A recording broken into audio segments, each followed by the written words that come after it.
scope of the motion picture is tremendous. It brings to us the life of foreign lands and strange peoples.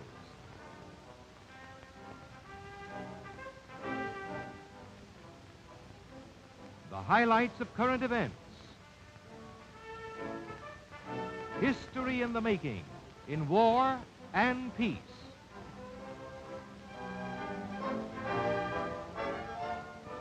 From the laboratory, the progress of science. Great industries tell their magic stories. Modern business uses the screen to teach and to sell. The theater screen gives pleasure and enlightenment to millions every day. In homes all over the land, the smaller movie cameras and projectors give happiness to the entire family.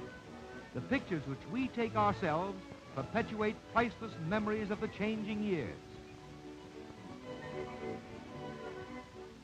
This picture certainly seems to move, but by stopping and starting the action, we see that it is really the result of a series of slightly different pictures passing quickly before the eye, an optical illusion created by our persistence of vision. You can demonstrate this with a card. On one side, a bird. On the other, a cage. Twirl the card and the bird appears to be inside the cage because your eye holds each image briefly after it has gone. In the infancy of movies, this principle was adapted with paper pictures of progressive action run rapidly on a revolving wheel for an audience of one.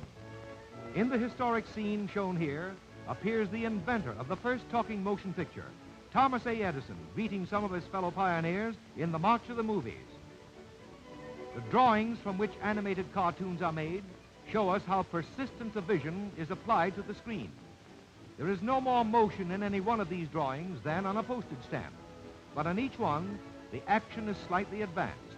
If the series is flipped fast enough, the picture seems to move.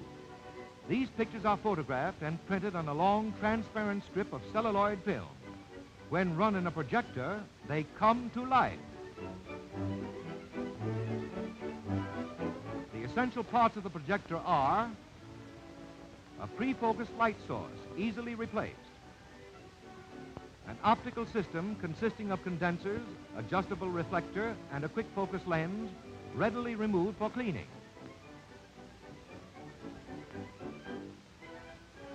And a sturdy film-moving mechanism built like a fine watch. Let us look behind the scenes as we greatly slow down the running speed. Normally, this shutter revolves well over 4,000 times a minute. Here, numbers take the place of pictures so that you can readily follow the film as it moves when the black blade momentarily obscures the light. Part of the shutter blade is now removed so that you can watch the shuttle tooth at work. Note that the stroke that shifts the film is a cycle of 4 separate, clear-cut movements. Straight in, down, then out, and back up. The shutter revolves 3 times for every picture change, thus cutting down each dark period to less than 5/1000ths of a second. This gives added brilliance and eliminates flicker on the screen. Normally, the film moves very fast, but absolute accuracy assures steadiness of the picture on the screen. This eliminates eye strain. Gradually now, let us bring the speed up to normal, 24 pictures every second. Here we have repeated each number 24 times so you can watch it change. The film moves freely in its channel.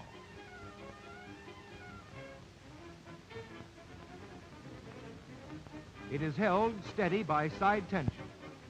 Scratches are thus avoided because there is no pressure on the delicate film surface. The camera used to photograph this picture works very much like the projector, except that the light from the outside reaches the sensitive film through a sharply focused lens.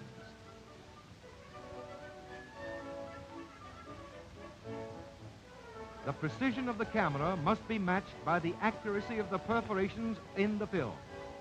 These punches produce the sprocket holes that control all film movements through every subsequent mechanism.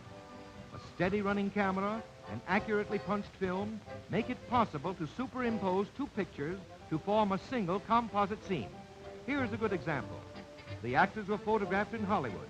the background, a street scene, was taken in another city. The slightest movement error in either camera would have spoiled the interesting effect. Now let us see what makes the movies talk. The sound is reproduced from a track on the side of the picture. This is a variable density track, one of the two sound systems in general use. And this, a variable area track. Either can be reduced to the smaller 16-millimeter film. Their operation in the sound projector is similar. The film passes through a sharply focused beam of light coming from the exciter lamp. With the volume control, we turn this light up and the sound becomes louder. As the soundtrack of the film passes through the beam, it creates constantly changing light impulses.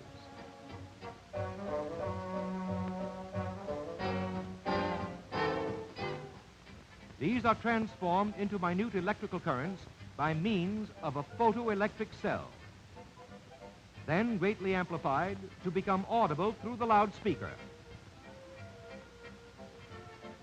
Let us see how the sound was actually photographed on this film.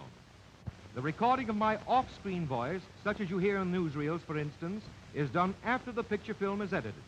We are testing and getting ready to record. In the recording room, they thread up for a take. My voice will be recorded on this separate negative. The monitor man at the control board modulates the tone and volume of the recording. I am here at the microphone reading from my script against the picture action on the screen. My voice sets in motion air particles which strike the sensitive diaphragm with a sound wave pattern that is transmitted into corresponding electrical vibrations. These are increased in volume thousands of times in the amplifier, for with variable area recording, they must attain sufficient strength to vibrate a tiny mirror, which reflects a ribbon of light through the optical system to create a constantly changing vibration pattern on the sensitive film. My words that have been recorded on the soundtrack appear like this, as I am now speaking to you from the screen. Many of you perhaps never realize that voice and sound can actually be seen. With on-screen sound, the picture and sound negatives are made at the same time, so that the action and voice are exactly matched. In Hollywood, at the Grand National Studios, we see a well-known star in action.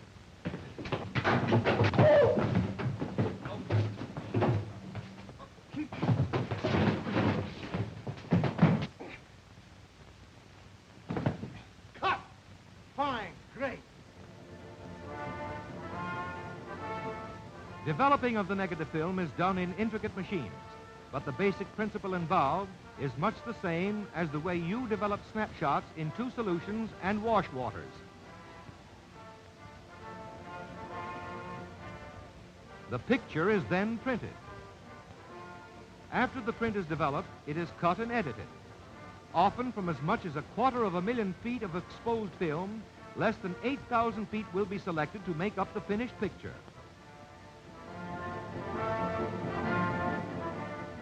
Then the picture negative and soundtrack negative are matched and printed together on a single film called the composite print. This is the completed production finished to thrill audiences in theaters all over the world.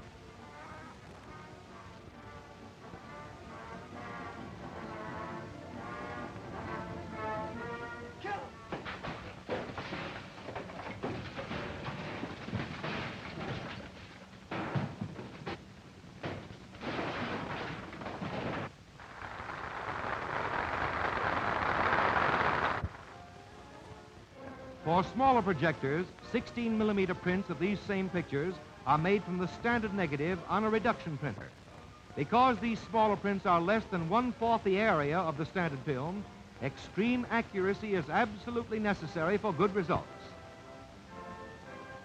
Here is a 10-reel feature production on 35-millimeter film, which when reduced to 16-millimeter gives us an equal amount of picture with less bulk, less weight, and absolute safety from fire hazard. You can now buy or rent hundreds of these motion pictures, silent or with sound, educational subjects to Hollywood features. It is possible for anyone to show motion pictures anywhere, anytime. The magic picture that moves and talks now comes to your screen at your command.